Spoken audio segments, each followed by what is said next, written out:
ஹிந்து மதம் அப்படிங்கிறத ஜியாகிரபிக்கலா புவி பரப்பின் மையப்படுத்தி சொல்லப்பட்ட வார்த்தையாச்சு. இந்தியாங்கிற வார்த்தை உட்பட அது எல்லாமே அதுல வருது. ஆனா சனாதனம் அப்படிங்கிறது இந்து மதம் அப்படிங்கிறதும் இந்தியாங்கிறதும் இந்த ஒட்டுமொத்த பரப்பளவுல இருக்கக்கூடிய எல்லாரையுமே குறிப்பிடலாம். ஆனால் சனாதனம் என்பது இந்த பரப்பளவுக்குள்ளேயே இருக்கக்கூடிய வைதிகர்களை அல்லது பிராமணர்களை, அந்தணர்களை மட்டுமே குறிப்பிடக்கூடியதா. இப்போ பிராமணர்களை மட்டும் குறிப்பிடுவதாக இருந்தால், இப்போ 2-3 சான்று உங்களுக்கு நான் சொல்றேன். அதர்வண வேதத்துல ஒரு இடத்துல ராஜா தான் இன்னும் பலசாலி ஆக வேண்டும் என்பதற்காக தன் ரதத்தை செய்பவனிடத்தில் சென்று மண்டியிட்டு கை கூப்புகின்றார். அப்பா, உன்னுடைய அருளால் தான் எனக்கு இந்த ரதம் கிடைச்சது, உன்னுடைய பலம் எனக்கு தேவைன்னு ராஜா க்ஷத்ரியன் அல்லாதவர்கள் கிட்ட போய் கைய கூப்புற. ஒண்ணும் இது அதர்வண வேதத்துல வருது. வேதத்தின் சாரமாய் 5வது வேதம்னு கொண்டாடப்படக்கூடிய மகாபாரதத்தில் பிரசித்தமான ஒரு கதை, ரொம்ப எல்லோருக்கும் பிடிச்ச ஒரு கதை.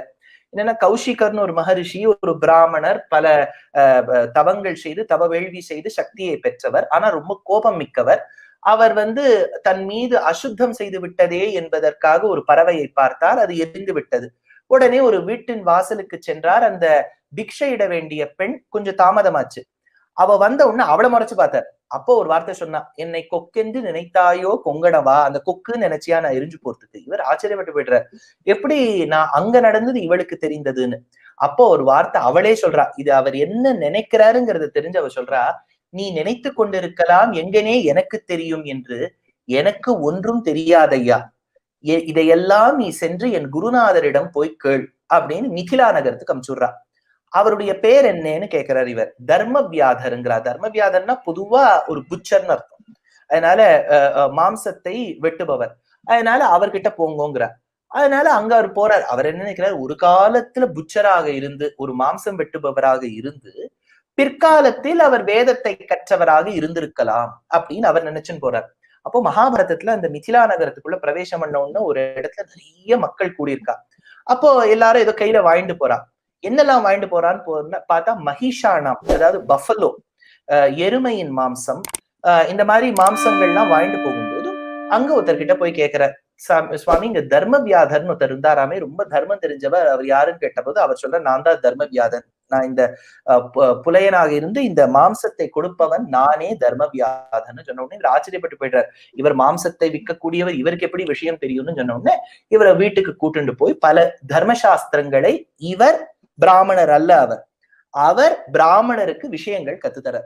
அதனால இப்போ பிராமணர்கள் தான் சனாதன தர்மிகள் அப்படிங்கிற வார்த்தை சாஸ்திரத்துல எங்குமே இல்லை.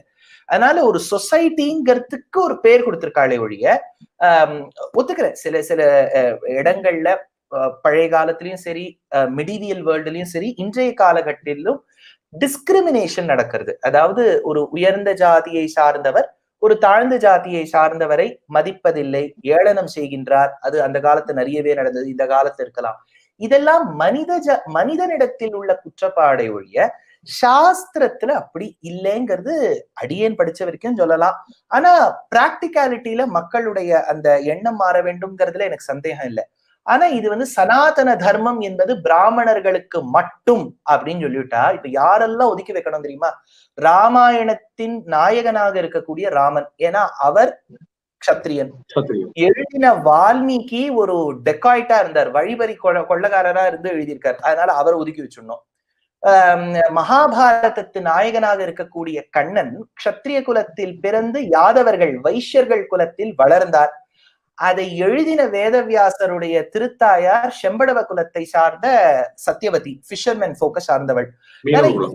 அத்தனை பேரையும் ஒதுக்கி வைக்க வேண்டியதுதான். இப்போ ஒருத்தரையா நம்ம ஒதுக்கி வச்சிருந்தோம்னு வச்சுக்கோ, பிராமணர்கள் சும்மா ஒரு ஓரத்துல போய் உட்கார வேண்டியதுதான். அதனால பிராமணர்கள், க்ஷத்ரியர்கள், வைஷ்யர்கள், சூத்ரர்கள் அத்தனை பேரும் சனாதன தர்மத்துக்குள்ள அடங்குவாங்கிறதுல சந்தேகமே இல்லை.